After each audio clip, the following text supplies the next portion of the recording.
Meus caros ouvintes, preparem-se para uma viagem, não para terras distantes, mas para um canto esquecido do Brasil, onde a terra esconde segredos que a própria morte se recusa a aceitar. Já vi o sol nascer em muitos lugares, mas poucas visões são tão aterradoras quanto a de um corpo que a própria terra rejeita. A história de hoje não é só um conto de assombração, é um aviso, uma lenda tão arraigada no interior que o arrepio é palpável.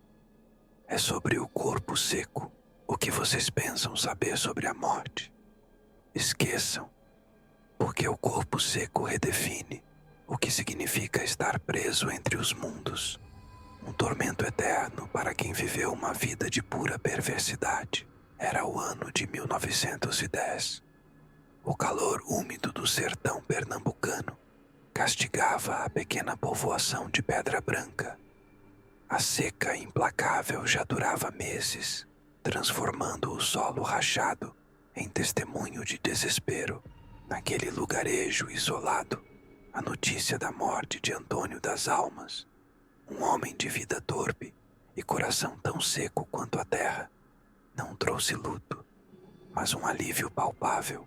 Antônio era conhecido por sua crueldade, desmandos, terras tomadas à força, e sua alma parecia tão desprovida de humanidade quanto a seca que assolava a região. Mas a morte para ele não foi o fim, foi apenas o começo de seu castigo eterno. Naquela manhã, enquanto o sol nascia, um uivo agudo de cão faminto ecoou do cemitério local, um som que gelou o sangue de quem ouviu. E então, o silêncio, um silêncio pesado, diferente do silêncio da seca. Antônio das Almas era um homem que parecia ter nascido sem a capacidade de amar ou de ter empatia. Desde jovem, seus atos eram marcados pela maldade. Roubava, batia, traía. Não respeitava a própria família, nem a fé, nem as leis da natureza. A seca em Pedra Branca parecia uma praga dos céus. Sua morte por febre súbita foi vista por muitos como intervenção divina, um fim para tanto mal. Mas o que se seguiu desafiou a lógica da vida e da morte. Quando tentaram enterrá-lo, algo estranho aconteceu. A terra, árida e poeirenta, recusava o corpo de Antônio. Cada vez que a pá de Zacarias, o coveiro, tentava fincar-se no solo para abrir a cova, ela batia em algo duro, inquebrável, como se uma rocha invisível guardasse o leito. Depois de horas de suor e frustração, Zacarias e os homens da vila desistiram. Não havia como enterrar Antônio ali. A terra não o queria. Tentaram então, por sugestão do padre Bento, sepultá-lo em terras santas, no adro da pequena igreja local. Um lugar abençoado que, talvez, pudesse receber aquela alma corrompida. Mas a terra da igreja também o repeliu. As pás batiam, faiscavam, e o chão permanecia intocado, como se uma força invisível o defendesse. O cheiro de enxofre e algo putrefato começou a emanar do corpo, mesmo sob o sol escaldante, um odor que a morte deveria levar, mas que ali se intensificava, sufocando os vivos.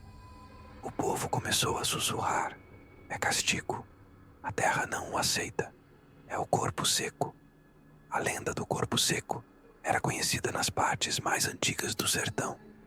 Um pecador tão perverso em vida que após a morte, nem a terra nem o inferno o aceitavam. Seu corpo, amaldiçoado, secava e mumificava, mas sua alma presa vagava em um tormento eterno, atacando os vivos, sugando sua vitalidade, impulsionado por uma fome insaciável e sede de vingança. Desesperados, os homens da vila, seguindo a tradição popular, decidiram amarrar o corpo de Antônio das Almas a um tronco de árvore na beira da estrada principal, expondo-o aos elementos, para que a natureza o consumisse e, quem sabe, sua alma encontrasse algum descanso. A árvore escolhida era um velho juazeiro, solitário e retorcido. Acreditavam que o sol, vento e chuva acalmariam o espírito, mas eles estavam tragicamente enganados. Os dias se transformaram em semanas. O corpo de Antônio, de fato, começou a secar. Sua pele se tornou enrugada, escura, os olhos fundos, a boca aberta, em um grito silencioso, mas o cheiro de morte e decomposição, misturado a um odor metálico, como sangue velho, não desaparecia. E à noite era quando o terror começava. As crianças da vila pararam de brincar perto da estrada. Os cães uivavam sem parar, apontando para o juazeiro. Os primeiros relatos vieram dos viajantes que passavam pela estrada de Pedra Branca. Falavam de uma figura esguia e disforme, amarrada ao juazeiro, que, na escuridão, parecia mover-se, oscilar, mesmo sem vento. De sussurros vindos da árvore, de uma voz rouca chamando nomes, exigindo água, e de uma sensação de frio intenso, um frio que contrastava com o calor abrasador do sertão, que passava por eles, sugando o calor de seus corpos, deixando-os exaustos e com calafrios. José, um tropeiro que passava por ali com sua mula, jurou ter visto os olhos do corpo seco se abrirem, brilhando com um fulgor vermelho na escuridão da noite.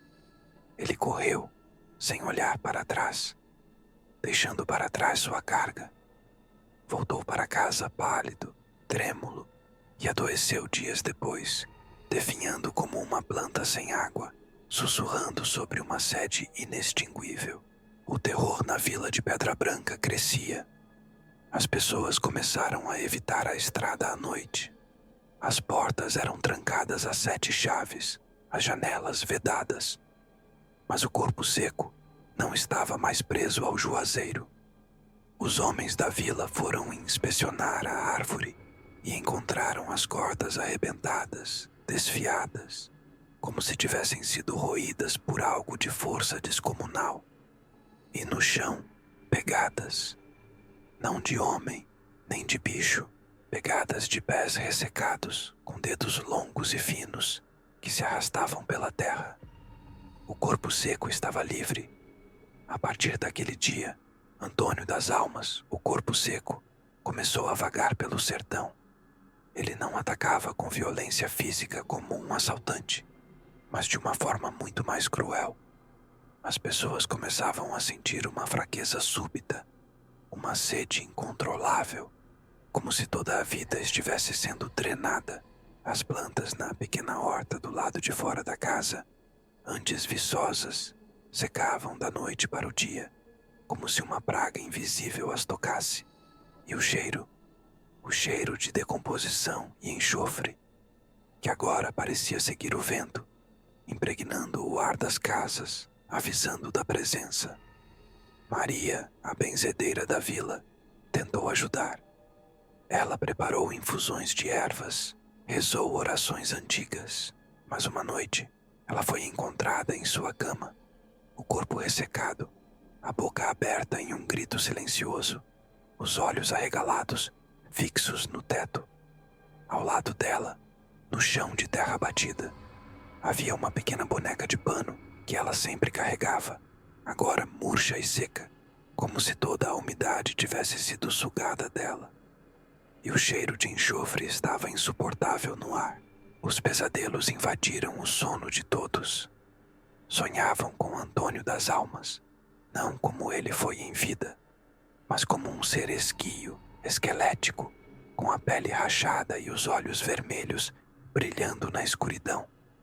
Ele se arrastava, faminto, com os braços finos estendidos, vindo em direção a eles, sussurrando: "Água, eu quero água." A sede nos sonhos era excruciante e muitos acordavam gritando, a garganta seca, o corpo suado e febril. O padre Bento, homem de fé inabalável, convocou todos para a igreja, mas durante a missa, um rangido agudo vindo da porta da igreja cortou o silêncio. O vento uivou, as chamas das velas tremeluziram violentamente O som de passos arrastados, lentos, pesados, vindo de fora. O cheiro de decomposição e enxofre inundou a igreja. O padre Bento, com a Bíblia na mão, viu a porta se abrir lentamente. Na escuridão, uma silhueta, alta, magra, com o corpo retorcido, e os olhos, 2 pontos vermelhos incandescentes que brilhavam na penumbra. O que aconteceu em seguida na igreja de Pedra Branca é narrado em sussurros até hoje. Muitos desmaiaram de terror. Quando acordaram, o corpo seco havia desaparecido. O padre Bento, ajoelhado no altar, parecia envelhecido décadas em uma única noite. Os cabelos brancos e os olhos assombrados. Ele nunca mais foi o mesmo. Disse que viu o inferno nos olhos daquele que a terra rejeitou. Até hoje, meus amigos, as estradas e os campos em torno de Pedra Branca, no sertão de Pernambuco, são evitados por muitos após o anoitecer. Dizem que nas noites sem lua, quando o vento seco levanta a poeira e o silêncio é quebrado apenas pelo uivo distante dos cães, ainda se pode sentir o frio sobrenatural e o cheiro de enxofre no ar, e, por vezes, um som de passos arrastados, lentos, famintos.